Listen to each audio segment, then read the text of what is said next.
The Congressional Budget Office released its projections on how much the one big beautiful bill would grow the federal deficit.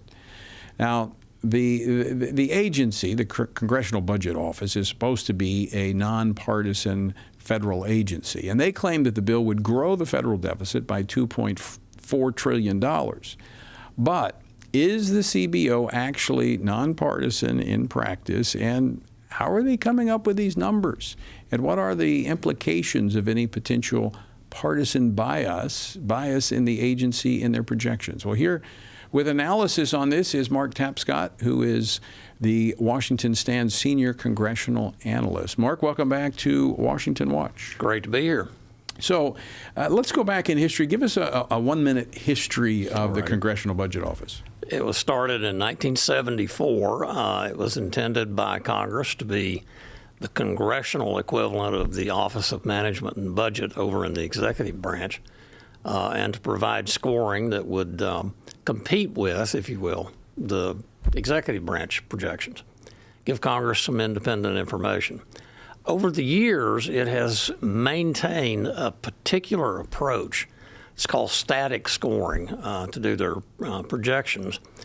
They don't want to change that, even though in the years since we've developed a much more accurate form of projection called dynamic scoring. So explain that.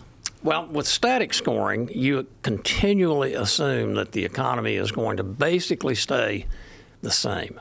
You cut taxes, we know that generally increases government revenues because people have more to spend, the economy grows. Under static scoring, you just assume that it's going to basically continue as it is. Tax cuts don't have an effect.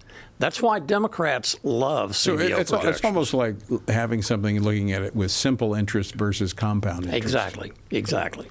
So given all the information, the computer technology we have today, the AI, I mean, when you look at trends over the years, you could analyze to see what impact a tax cut would have in terms of growing the economy. We have all that data available.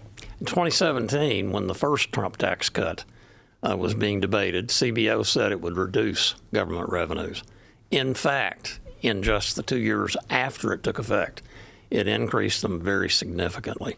And that's typical of what happens, and that's what will happen again, most likely. So this is really, I mean, this is not a minor issue. This is quite a significant issue. When you look at, you have two people, like I'm going to take, for instance, I just mentioned Elon Musk earlier, how he now is out really saying this is a bad bill. People who voted for it did the wrong thing, da-da-da-da.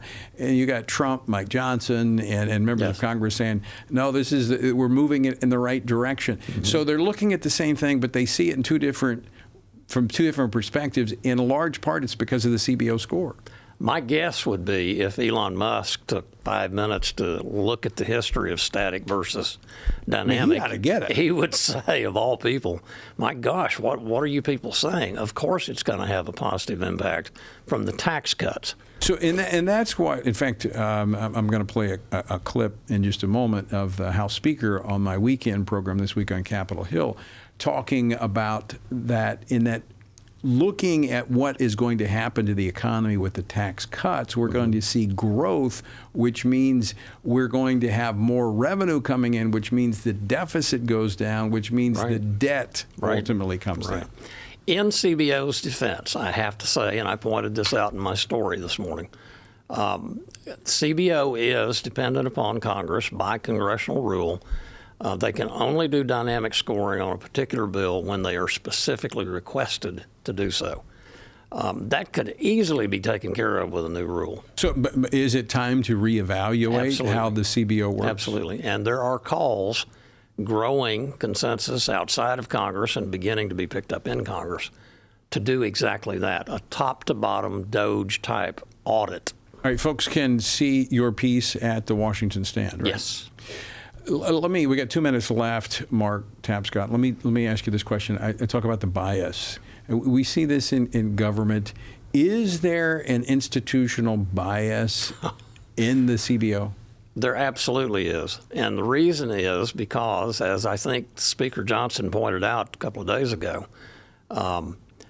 you have predominantly folks recruited to work at CBO who come from schools, Harvard, Yale, the establishment-type elite schools, and they all come in with a particular perspective. There's a study out from the American Accountability Foundation, Tom Jones, just out, that says a number of the folks who work there on the staff are Democratic contributors. And if you've been here in D.C. for a long time, that doesn't surprise you. Well, it's kind of, you look at government as a whole. I mean, you look at government as a whole, most agencies, yes, because most of career service people tend yes, to be in that exactly come from that political alignment perspective. Yeah. So this is, I would think, I know the Congress has a big to-do list, but this would certainly be up there for future, is to address the issues with CBO. I mean, if they don't do that, we're going to continue to have misunderstandings, and Democrats are going to continue to be able to say it's a hammer. It's a hammer. Yeah. And it divides the conservatives. It needs to be fixed. Yeah. Mark Tapscott, always great to see you. Thanks so much for coming in today. Super.